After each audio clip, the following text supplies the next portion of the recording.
Hello students, welcome to lecture 9 of biological classification. Last lecture में हम लोगों ने फंजाई के बारे में पढ़ा था. ठीक है, फंजाई का हम लोगों ने क्लासिफिकेशन स्टार्ट किया था यहाँ पर. ठीक है, तो उसी को हम लोग आगे लेके चलते हैं. ठीक है, तो फंजाई को हम लोगों ने क्लासिफाई किया है 4 कैटेगरी में: फाइकोमाइसिटीज, एस्कोमाइसिटीज, बेसिडियोमाइसिटीज और ड्यूट्रोमाइसिटीज. ठीक है, तो अब हम लोग यहाँ पर चारों क्लासेस को पढ़ेंगे. ठीक है, और समझेंगे उनमें क्या क्या डिफरेंसेस हैं.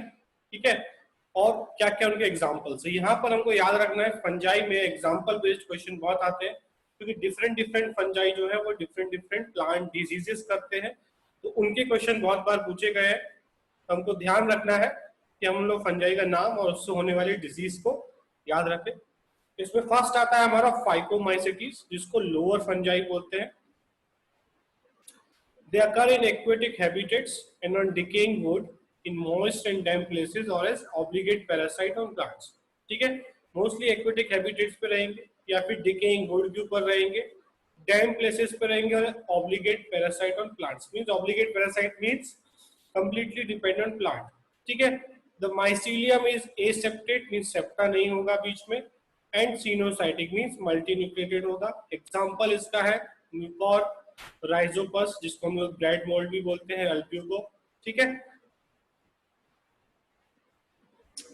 तो ये सारे जो है यहाँ पे डायग्राम्स दिए हुए हैं डिफरेंट डिफरेंट. जैसे अल्ब्यूगो जो है वो मस्टर्ड में डिजीज करता है, ये हम देख रहे हैं. This is Albugo growing on mustard leaves. ठीक है, आगे चलते हैं इसमें हम लोग. माइसीलियम जो है यहाँ पर उसके बेसिस पे, ठीक है, माइसीलियम के बेसिस पे जो डिफरेंट जो है इसको हम लोगों ने डिवाइड किया हुआ है. Alexopoulos was a mycologist, did not consider Phycomycetes as a class.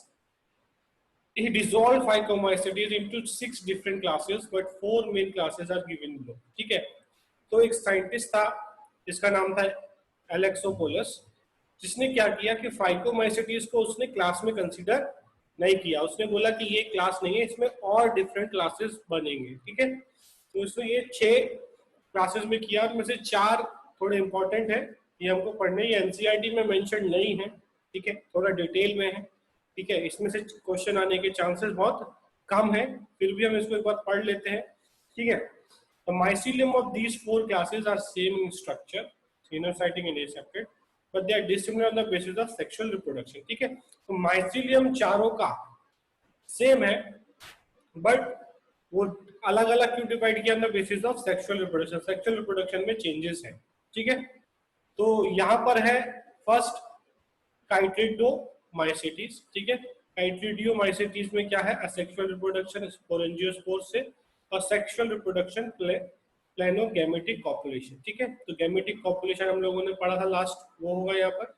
Types of sexual reproduction, isogamous हो सकता है सिंकाइट्रियम में, और एनआइसोगैमस हो सकता है एलोमाइसिस में. ठीक है, तो जो सिंकाइट्रियम है वो डिजीज कॉज करता है black heart of potato. Potato जो है अंदर से काला हो जाता है और सड़ जाता है. ठीक है, और इसको वॉट ऑफ पोटैटो बोलते हैं. तो ये हमको इंपॉर्टेंट याद रखना है इसमें. बाकी ये जो पॉइंट्स है काइट्रिडियोमाइसिटीज में, ये अगर हम लोग नहीं भी लिखेंगे, नहीं भी याद करेंगे चलेगा, बट डायरेक्टली क्वेश्चन क्या आ सकता है? फाइकोमाइसिटीज में कौन सा ऐसा फंजाई है, या एग्जांपल बताओ फाइकोमाइसिटीज का जो black heart of potato cause करता है. या फिर क्या पूछा जा सकता है कि ब्लैक हार्ट ऑफ पोटैटो जो फंजाई करता है वो फंजाई के कौन से क्लास में आता है? ठीक है, या तो ऑप्शन में काइट्रिडियोमाइसिटीज लिखा होगा या फिर फाइकोमाइसिटीज लिखा होगा. ठीक है, तो इस तरीके का क्वेश्चन आपको टेस्ट में भी मिल सकता है और मेन नीट पे भी मिल सकता है. ठीक है, उसके बाद है प्लाज्मोडियोफोरोमाइसाइट्स. ठीक है, तो यहाँ पे भी सेक्सुअल रिप्रोडक्शन स्पोरेंजियोस्पोर से और सेक्सुअल रिप्रोडक्शन प्लेनोगैमेटिक पॉपुलेशन से. ठीक है, टाइप्स ऑफ सेक्सुअल रिप्रोडक्शन यहाँ पर जो है आइसोगैमस मिलेगा. ठीक है, सैंपल है यहाँ पर प्लाज्मोडियोफोरा. ठीक है, उसके बाद थर्ड आता है हमारा oomaisities. यहाँ पर sexual reproduction by formation of sporangiospores, zoospores and conidia दोनों बनेंगे यहाँ पर. और सेक्सुअल रिप्रोडक्शन जो है वो गैमेटियंजियल कॉन्टेक्ट से होगा, जो भी हम लोगों ने लास्ट लेक्चर में पढ़ा था. ठीक है, उसके बाद टाइप्स ऑफ सेक्सुअल रिप्रोडक्शन सब मेंबर्स के अंदर oogamous टाइप मिलेगा, ठीक है। अब यहाँ पे जो है फाइटोप्थोरा जो है वो लेट ब्लाइट ऑफ पोटैटो करता है और it is responsible for famine of Ireland, ठीक है। उसके बाद pythium species cause damping off disease of tobacco and vegetable crops, ठीक है। स्क्लेरोस्पोरा जो है वो ग्रीन ईयर डिजीज करता है बाजरा में। Albugo candida it causes white rust disease in the member of cruciferae family, ठीक है। तो लेट ब्लाइट ऑफ पोटैटो ये बहुत कॉमन है, ये क्वेश्चन आ सकता है। और व्हाइट रस्ट डिजीज जो है उसका क्वेश्चन आ सकता है। फर्स्ट एंड फोर्थ जो है ज्यादा इंपॉर्टेंट है as compare to second and third, ठीक है। तो फर्स्ट एग्जांपल नाम याद रखना है और बीमारी का नाम, फोर्थ एग्जांपल नाम याद रखना है बीमारी का नाम। आगे चलते हैं, फोर्थ आता है यहाँ पर हमारा जाइगोमाइसिटीज, ठीक है। सेक्सुअल रिप्रोडक्शन एप्लानोस्पोर्स के थ्रू होगा और सेक्सुअल रिप्रोडक्शन गैमेटेंजियल पॉपुलेशन से होगा। आइसोगैमस सेक्सुअल रिप्रोडक्शन मिलेगा सारे मेंबर्स में, ठीक है। तो पाइलोबोलस जो है वो डंग पे ग्रो होता है, इसलिए इसको कॉप्रोफिलस फंजाई बोलते हैं। जो भी फंजाई डंग पे गोबर पे ग्रो होगा उसको हम बोलते हैं कॉप्रोफिलस फंजाई, ठीक है। उसके बाद राइजोपस, जिसको हम लोग ब्राइड मोल्ड बोलते हैं, ठीक है, ब्राइड के ऊपर ग्रो होता है, बहुत कॉमन है हमारे आसपास, ये मिलता है हमको, ठीक है। तो ये हम लोगों ने एक बेसिक यहाँ पर जो है डिफरेंस देख लिया, सेक्सुअल रिप्रोडक्शन जूस्पोर्स और एप्लानोस्पोर्स से होगा, ठीक है। और वो स्पोर्स कहाँ बनेंगे, स्पोरेंजियम के अंदर बनेंगे। सेक्सुअल रिप्रोडक्शन जो है इसमें जाइगोस्पोर्स के थ्रू होगा, जिसमें हम लोगों ने देखा अलग अलग क्लासेस में, किसी में आइसोगेमस है, किसी में एनाइसोगेमस है, किसी में oogamous, ठीक है। तो ये हमारा रिप्रोडक्शन वाला पार्ट हो गया फाइकोमाइसिटीज का, ठीक है। आगे चलते हम लोग, सेकेंड क्लास जो आता है वो है एस्कोमाइसिटीज, जिनको हम बोलते हैं सेक फंजाई, ठीक है। तो फर्स्ट हो गया हमारा फाइकोमाइसिटीज, उसको हम बोलते थे लोअर फंजाई। एस्कोमाइसिटीज को हम बोलते हैं सेक फंजाई, ठीक है। यूनिसेलुलर भी है इसमें ईस्ट, जिसको हम लोग सैक्रोमाइसिस बोलते हैं। और मल्टीसेलुलर भी, जैसे Penicillium, they are saprophytic, decomposers, parasitic और कोप्रोफिलस, ठीक है। हर तरीके के हैं। Saprophytic means dead and decaying पे ग्रो होंगे, डीकंपोजर्स है, ठीक है। उसके बाद पैरासिटिक भी हो सकते हैं, लिविंग के ऊपर ग्रो होंगे या डंग के ऊपर ग्रो होंगे तो हम कोप्रोफिलस बोलेंगे। यहाँ पर माइसिलियम ब्रांच्ड है और सेप्टेट है, ठीक है, वहां पर ए सेप्टेट था, ठीक है। ये एग्जांपल है यहाँ पर, जैसे फर्स्ट जो है ये ईस्ट है, ठीक है, यूनिसेलुलर है। उसके बाद दिस इज पेनिसिलियम जो कि मल्टी सेलुलर है। अब सेक्सुअल रिप्रोडक्शन की बात करें यहाँ पर, तो एस्कोस्पोर्स, जैसे नाम है इसका ascomycetes, ascospores are form during sexual reproduction on the basis of they are named as ascomycetes, ठीक है। एस्कोस्पोर के ऊपर क्लास का नाम एस्कोमाइसिटीज हो गया, ठीक है। उसके बाद बेसिक स्टेजेस क्या है, प्लाज्मोगेमी, कैरियोगेमी, मियोसिस, ठीक है। तो ये हम लोगों ने ऑलरेडी पढ़ा हुआ है कि ये तीन प्रोसेस होते हैं फंजाई के अंदर। उसके बाद माइसीलियम जो है वो अगर फ्यूज होता है तो डाइकैरियन बनता है, ठीक है। डाइकैरियन में हमने पढ़ा था एक सेल के अंदर एक से ज्यादा दो न्यूक्लियस होते हैं, न्यूक्लियस फ्यूज नहीं होते, साइटोप्लाज्म फ्यूज हो जाता है, मींस प्लाज्मोगेमी होती है, कैरियोगेमी नहीं होती, ठीक है। उसके बाद after this an outgrowth originate from dikaryon, ठीक है। जब प्लाज्मोगेमी हो गया उसके बाद डाइकैरियन में से एक आउटग्रोथ बनेगा which is called as ascogenous hypha. Ascogenous hypha develops and forms a sac-like structure which is known as ascus या फिर asci. Due to this sac-like structures, ascomycetes are called as sac fungi, ठीक है। तो जहां पर दो hyphae fuse होंगे, ठीक है, वहां पर पहले डाइकैरियन बनेगा, उस डाइकैरियन में से एक आउटग्रोथ निकलेगा जिसको हम बोलेंगे एस्कोगेनस हाइफा, जो कि एक सेक लाइक होगा, उसी की वजह से इसको सेक फंजाई बोलते हैं। Now both nuclei reach in ascus and fuse, ठीक है। अब जो दोनों न्यूक्लियाई थे डाइकैरियन के वो फ्यूज हो जाएंगे। As a result diploid nucleus is form, अब न्यूक्लियड हो गया nucleus. Now meiosis takes place in the nucleus of ascus, अब वहां पर मियोसिस होगा, मींस रिडक्शनल डिवीजन होगी। As a result of which haploid spores are form, ठीक है, हैप्लॉइड स्पोर बने which are called as ascospores, ठीक है। Minimum 4 ascospores are formed in one ascus, but generally 8 ascospores are formed in one ascus. ठीक है, तो mostly 8 ascospores बनते हैं और मिनिमम जो है 4 बनेंगे. ठीक है, अब क्या होगा? After the formation of ascore, mycelium grows around the ascus and forms a covering which is called as fruiting body. अब एस्कोस्पोर्स बन गए, उसके चारों तरफ जो है फ्रूटिंग बॉडी बनेगा जिसको हम एस्कोकार्प बोलेंगे. 4 to 8 ascospores are present in one ascus. ठीक है, एक एस्कस में जो है 4 से 8 एस्कोस्पोर्स हो सकते हैं. By the rupturing of ascocarp and ascus, ascospore become free and each ascospore forms a new mycelium. ठीक है, अब वो रप्चर करेंगे फ्रूटिंग बॉडी को और एक नया एस्कोस्पोर जो है वो एक एस्कोस्पोर जो एक नया माइसिलियम बनाएगा. ठीक है, समझ गए? आगे चलते हैं हम लोग इसमें. तो ये डायग्रामेटिक रिप्रेजेंट दिया हुआ है यहाँ पर. ठीक है, देखिए पहले यहाँ पर जो है ये दो हाइफे फ्यूज हुए, प्लाज्मोगेमी हुई, डाइकैरियन फेज बना. अब ये न्यूक्लियस दो है, एक सेल है, न्यूक्लियस फ्यूज नहीं हुए. यहाँ से एक आउटग्रोथ निकला जिसको हम लोग एस्कोजीनस हाइफा बोल रहे हैं. ठीक है, न्यूक्लियस यहाँ पहुंच गए, इसी को हम लोग एस्कस बोल रहे हैं. अब ये जो दो न्यूक्लियस थे ये फ्यूज हो गए, डिप्लॉइड न्यूक्लियस बन गया.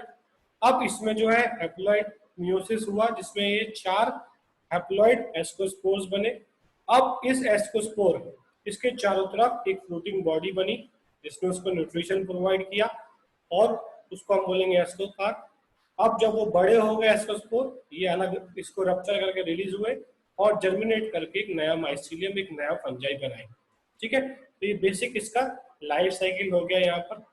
तो हम लोग पीछे वाले पॉइंट्स लिख सकते हैं. अगर आपको ये पॉइंट्स नहीं लिखने हैं क्योंकि पॉइंट्स लिखने में थोड़ा टाइम भी लगेगा और समझने में दिक्कत होगी, तो आप सिर्फ ये डायग्राम बना लीजिए. ठीक है, इसमें 1 2 3 4 लिख सकते हैं, फर्स्ट स्टेप, सेकंड स्टेप, और इसमें आप समझ सकते हैं. ठीक है, तो सिर्फ ये डायग्राम बना लेंगे तो आपको ये सेक्सुअल रिप्रोडक्शन जो है वो एस्कोमाइसिटीज का समझ में आ जाएगा. ठीक है, तो पॉइंट्स लिखने की जरूरत नहीं है. उसके बाद यहाँ पर एग्जाम्पल दिए, ये पूरी चीजें लिखने की जरूरत आपको नहीं है. ध्यान से सुनिएगा, ये सारी चीजें आपको नहीं लिखनी है. आपको सिर्फ जो है एग्जाम्पल्स उनके नाम लिखने हैं और अगर कोई इंपॉर्टेंट पॉइंट दिया है तो लिखना है. ठीक है, जैसे पेनिसिलियम है, वो हमको पता है कि पेनिसिलिन एंटीबायोटिक इससे डिस्कवर हुई थी, अलेक्जेंडर फ्लेमिंग ने की थी और अलेक्जेंडर फ्लेमिंग को इसके लिए जो है नोबेल प्राइज मिला था. ठीक है, उसके बाद एस्परजिलस दूसरा एग्जाम्पल का नाम लिखना है. ठीक है, अब उसमें भी बहुत सारे टाइप्स है, जैसे प्रोलिफेन एंटीबायोटिक ऑप्टेन होती है.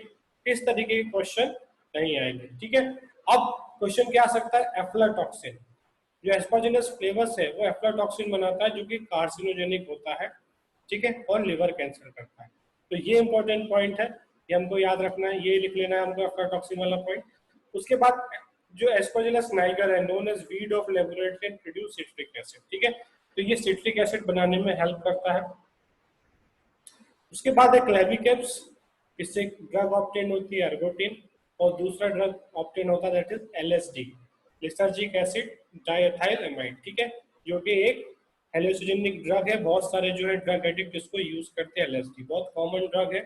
ठीक है, तो ये 4-5 पॉइंट हमको याद रखने हैं. फर्स्ट पेनिसिलियम लिखना है, उस किससे ऑब्टेन हुआ? पेनिसिलियम नोटेटम में से ऑब्टेन हुआ. जो पेनिसिलिन एंटीबायोटिक है किसने किया? अलेक्जेंडर फ्लेमिंग ने किया. दूसरा हमको लिखना है एस्परजिलस फ्लेवस, जो कि बनाता है एफ्लाटॉक्सिन, जो कि लिवर कैंसर करता है. थर्ड पॉइंट इस स्लाइड में से हमको लिखना है एस्परजिलस नाइजर, जो कि सिट्रिक एसिड बनाता है, इसको हम लोग वीड ऑफ लेबोरेटरी भी बोलते हैं. उसके बाद हमको नेक्स्ट पॉइंट लिखना है क्लेविकेप्स, जिसमें से एर्गोटिन ड्रग मिलता है, एलएसडी ड्रग मिलता है. ठीक है, उसके बाद आता है मॉर्केला, जो कि एक एडिबल फंगस है, इसको खाया जाता है. उसके बाद न्यूरोस्पोरा, इसको हम बोलते हैं ड्रोसोफिला प्लांट किंगडम. ये क्वेश्चन बहुत बार आता है, तो इसको ध्यान से आप लिख लीजिए. ड्रोसोफिला प्लांट किंगडम कौन बोला जाता है? ठीक है, न्यूरोस्पोरा, क्योंकि ये जेनेटिक्स के स्टडी में काम आता है. अगर हम लोग एनिमल्स की बात करें तो ड्रोसोफिला पे जेनेटिक स्टडी होती है, और प्लांट किंगडम की बात करें तो न्यूरोस्पोरा के फंजाई के ऊपर जो है वो स्टडी होती है इसके ऊपर. ठीक है, इसको ड्रोसोफिला प्लांट किंगडम बोलते हैं. ठीक है, उसके बाद Beadle and Tatum proposed one gene one enzyme theory in genetics by experimenting on Neurospora. ठीक है, तो हम जब जेनेटिक्स पढ़ेंगे तो जेनेटिक्स में हम लोग one gene one enzyme theory पढ़ेंगे। उसमें जो है ये बीडल एंड टाइटम ने कुछ एक्सपेरिमेंट्स किए थे जो कि न्यूरोस्पोरा के ऊपर किए थे। ठीक है, तो न्यूरोस्पोरा एक बहुत इंपॉर्टेंट ऑर्गेनिज्म है फॉर जेनेटिक स्टडी। जेनेटिक्स के एक्सपेरिमेंट करने के लिए इस प्लांट को, इस फंजाई को बहुत यूज किया जाता है। ठीक है, तो इसको प्लांट किंगडम में भी कुछ लोग बोलते हैं, बट इट्स ए फंजाई। ठीक है, ये हो गया हमारा। तो इसमें सारी चीजें नहीं लिखनी, जो जो पॉइंट्स मैंने बोले हैं वही लिखने हैं। ठीक है, आगे चलते हम लोग इसमें।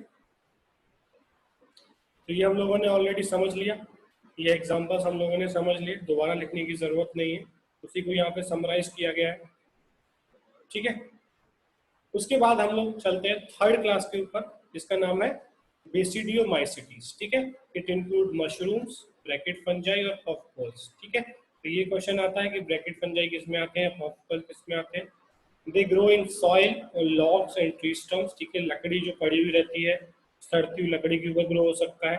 ठीक है, प्लांट के कुछ ब्रांचेस टूट के गिर गए उनके ऊपर। ठीक है, और पैरासाइट के थ्रू भी ये ग्रो हो सकता है। माइसिलियम इसका जो है ब्रांच्ड है, सेप्टेट है। Asexual spores are generally not found, but vegetative reproduction by fragmentation is common. ठीक है, asexual spores इसमें नहीं मिलते, but vegetative reproduction होगा by fragmentation. ठीक है, अब यहाँ पर जो important point है, ये सारी चीजें आपको नहीं लिखनी है। माइसिलियम में आपको लिखना है सेप्टेट और यूनी और बाइन्यूक्लिएट, और यहाँ पे बोलना है नेक्स्ट पॉइंट क्या लिखना है, सेप्टम और special type called as dolipore septum. ठीक है, तो ये जो सेप्टम होंगे इनके बीच में, उसको हम बोलते हैं डॉलीपोर सेप्टम, जो कि डोम शेप होते हैं। ठीक है, इतना लिखना है हमको यहाँ पर। In basidiomycetes septum are of special type and are called as dolipore septum, they are dome shape. ठीक है, they septa allow cytoplasm and nucleus to pass from one cell to another. ठीक है, तो इन सेप्टम का काम क्या है कि ये अलाउ करते हैं साइटोप्लाज्म एंड न्यूक्लियस एक सेल के दूसरे सेल में, इसका न्यूक्लियस, एक सेल का न्यूक्लियस दूसरे सेल के न्यूक्लियस में जा सकता है। ठीक है, उसके बाद क्लैम्प कनेक्शन, ये जो हम देख रहे हैं, एक सेल और दूसरे सेल के बीच में इस तरीके से कनेक्शन है। It is a tubular relationship between two neighbouring cells. ठीक है, दो सेल्स के बीच में एक टनल जैसा बना हुआ है, एक रास्ता बना हुआ है। With the help of this connection, the nucleus of one cell can migrate to the neighboring cell, due to which the other cell become digrade. ठीक है, इसका न्यूक्लियस निकल के, मान लो एक सेल यहाँ से लेके यहाँ तक है, तो इसका न्यूक्लियस निकल के यहाँ पहुंच जाएगा। तो यहाँ तो जीरो हो गया, और यहाँ पर जो है दो न्यूक्लियस हो जाएंगे, फिर डाइकैरियोटिक कंडीशन। ठीक है, clamp connection is used to change monokaryotic mycelium to dikaryotic mycelium in basidiomycetes. ठीक है, तो मोनोकैरियोटिक से डाइकैरियोटिक हो सकती है mycelium by using this clamp connection. ठीक है, तो जो इंपॉर्टेंट पॉइंट्स है वही हमको यहाँ पर लिखने हैं, सारी चीजें लिखने की जरूरत नहीं। ठीक है, और इसमें से क्वेश्चन आने के चांसेस भी काफी कम है, क्योंकि ये एनसीईआरटी में दूर दूर तक मेंशन नहीं है। ठीक है, उसके बाद sex organ are absent but plasmogamy occur by fusion of two vegetative और सोमेटिक सेल्स और डिफरेंट स्ट्रेन और जीनोटाइप्स। ठीक है, तो यहाँ पे सेक्स ऑर्गन एब्सेंट है, बट प्लाज्मोगेमी की वजह से जो है रिजल्टेंट स्ट्रक्चर बनता है, जिसको हम बोलते हैं बेसिडियम। ठीक है, karyogamy and meiosis occur in basidium producing 4 basidiospores एक्सोजीनियसली। तो बेसिडियम में जो है कैरियोगेमी होगा, फिर म्यूसिस होगा, जिससे 4 बेसिडियोस्पोर्स बनेंगे। एक्सोजीनियसली मींस बाहर की तरफ बनेंगे, अंदर नहीं बनेंगे।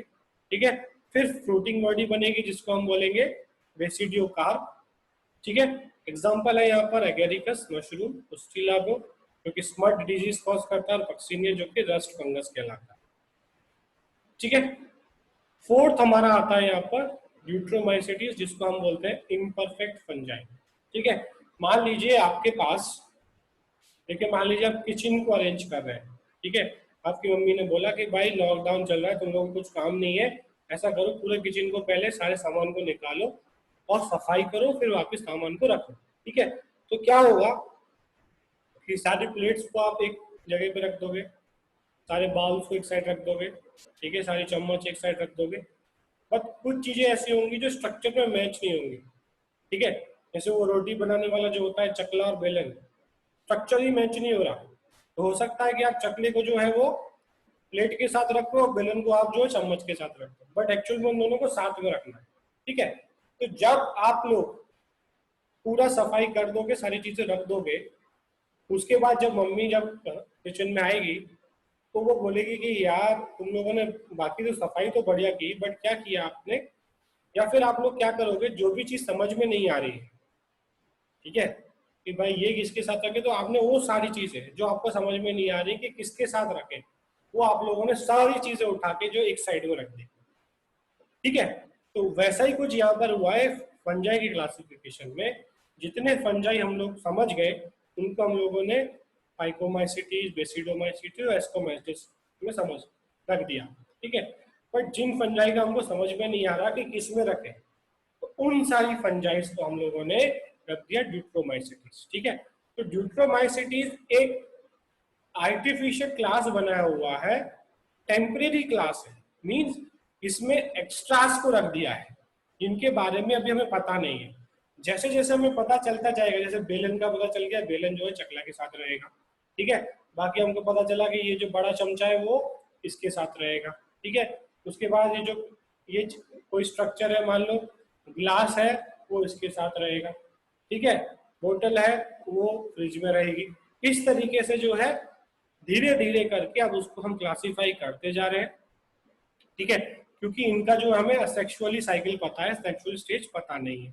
धीरे धीरे हम इनके सेक्सुअल स्टेज पता करते जाते हैं और हम उसे ऊपर क्लासेस में बेसिडोमाइसिटीज, एस्कोमाइसिटीज में शिफ्ट करते जाते हैं, ठीक है। It is also possible that the sexual and vegetative stage have been in the name and place under deuteromycetes. ऐसा भी हो सकता है कि ये सेम एक दूसरे में भी रखा गया हो, ठीक है, in the sexual stage another and placed under another class, ठीक है। तो ऐसा हो सकता है सेक्सुअल रिप्रोडक्शन किसी ने पढ़ा तो उसने इसको ड्यूट्रोमाइसिटीज में रख दिया, किसी ने उसको सेक्सुअल रिप्रोडक्शन पढ़ के उसको उसने किसी एस्कोमाइसिटीज में रख दिया, तो एक ही फंजाई दोनों क्लास में आ गया। तो जब इसका थॉरो स्टडी होगा तो धीरे धीरे करके ये क्लास खत्म हो जाएगा, ठीक है, क्योंकि इसमें सिर्फ एक्स्ट्रास है। उन एक्स्ट्रास को हमें समझना है और उनको ऊपर के 3 क्लासेस में शिफ्ट कर देना है, ठीक है। तो लास्ट पॉइंट में वही लिखा है, when the linkages were established the fungi were correctly identified and moved out of Deuteromycetes, ठीक है। तो जब समझ में आ जाएगा कि ये किसको बिलोंग करता है, तब उसको इसमें से निकाल के हम लोग शिफ्ट कर देंगे आगे की क्लासेस में, ठीक है। They reproduce only by asexual spores, conidia, ठीक है। Mycelium is septate and branched, some are saprophyte or parasites, majority are decomposer later and help in mineral recycling। Example है इसका ऑल्टरनेरिया, कोलेट्रिकम एंड ट्राइकोडर्मा, ठीक है। कुछ डिजीजेस के नाम fungi जो इसमें आते हैं, जैसे ऑल्टरनेरिया जो है वो अर्ली ब्लाइट ऑफ पोटैटो करता है, सर्कोस्पोरा जो है वो टिक्का डिजीज ऑफ ग्राउंडनट करता है, कोलेकोट्रिकम जो है red fruit of sugar cane, albinosporium leaf fruit of rice, ठीक है। तो ये कुछ इंपॉर्टेंट है, ये हमको याद रखना है। उसके बाद leaf spot of rice, it is responsible for famine of Bengal in 1945, ठीक है। तो ये इंपॉर्टेंट है, ये हमको जरूर याद रखना है। लीफ स्पॉट ऑफ राइस ये कौन करता है, एल्बिनोस्पोरियम ऑरिजिन, ठीक है। तो ये कुछ इंपॉर्टेंट पॉइंट्स हो गए फंजाई के, हम लोगों ने यहाँ पर क्लासिफिकेशन पढ़ लिया। यहाँ पर हमारा लेक्चर खत्म हो गया। अब हम लोग नेक्स्ट लेक्चर में जो है हम लोग थोड़ा सा वायरसेस के बारे में पढ़ेंगे, थोड़ा प्लांट किंगडम, एनिमल किंगडम का जो है इंट्रोडक्शन लेंगे, ठीक है। तो फंजाई हमारा यहाँ पे खत्म हो गया। जो जो पॉइंट्स मैंने बताए इंपॉर्टेंट वो नोट डाउन कर लेने हैं और याद कर लेना, ठीक है। Thank you.